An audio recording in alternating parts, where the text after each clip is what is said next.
This coming fall, the Mocs will be playing their basketball here at the beautiful new 12,000-seat UTC Sports Arena. And with the new arena comes a brand new schedule filled with some of the biggest names in college basketball. Names like the Volunteers of Tennessee, the North Carolina Tar Heels, and the Blazers of Alabama at Birmingham. Now, everyone's very excited about the move. After all, that's progress. You see, the Mocs finally outgrew Maclellan Gymnasium. But before we say goodbye to the old place, let's go over and reminisce a while. You know, when you enter Maclellan Gymnasium, whether there be a couple of pickup games going on like this afternoon or a Southern Conference tournament contest, there's a feeling of excitement in the air. It's just one of those places. Now, I've only been in Chattanooga for a little over a year, but I can still remember many pleasurable moments covering sports here in this building, and I know many of you watching can remember a lot more. If we're going to talk about the memories of the Mocs and Big Mac, we might as well start with the guy who gave it that name. Bill Nash, the voice of the Moccasins for some 22 years, coined the phrase, but he did it out of broadcast necessity more than anything else. Well, Maclellan Gymnasium became known as Big Mac simply because of my own inadequacies. It was very difficult during the course of a broadcast to say Maclellan Gymnasium time and time again. And at the time, it was the largest facility in the area, so naturally the term Big came up, and Mac was simply short of McClellan. So it became known as Big Mac. About 4 or 5 years after we started Big Mac, the sandwich hit the market. Of course, when I start thinking of Big Mac, I think of the lasting friendships that I've cultivated over the years with the basketball players and the coaches.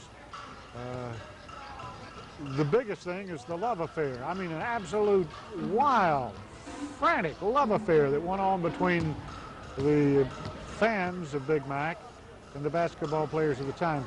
Are they ready? Listen, listen. The crowd's already begun. We won't state it. No one is seated yet. They're still standing and applauding. I can remember the days when we played Ole Miss, and there were about 6 people in the house. No one got up. And now we're playing Tennessee State, and no one is sitting down. Listen to this crowd. They're crazy. In 1977, under head coach Ron Shoemate, the Mocs reached the pinnacle of their success. The Division II National Championship game against Randolph-Macon in Springfield, Massachusetts. The game was broadcast on television and radio, and the TV voice belonged to Darrell Patterson. UT Chattanooga looks like they might run an isolation. Now Stitch is going to put it up from 12 and hit. 6 points to the senior from Louisville. 41-32. Randolph-Macon leads. For Darrell, now sports director for TV9 in Chattanooga, his introduction to moccasin basketball was a new experience.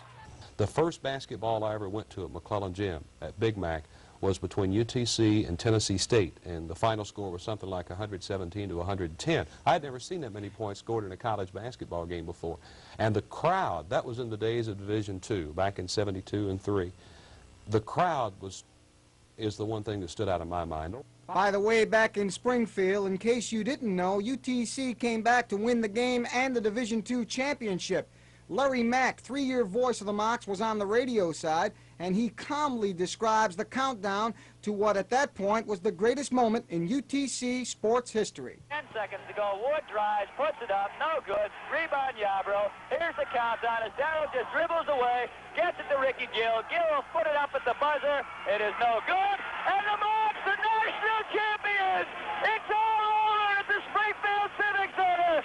The University of Tennessee Chattanooga are the national champions of Division II. Well, we finally got Larry, who is now news director at WDEF Radio, to calm down. But like Darrell Patterson, he'll never forget the excitement of that broadcast in Springfield. But he still contends that the good times really came at McClellan. Without a question. When I was announcing the games, the fans were known as the sixth man. They still are, obviously.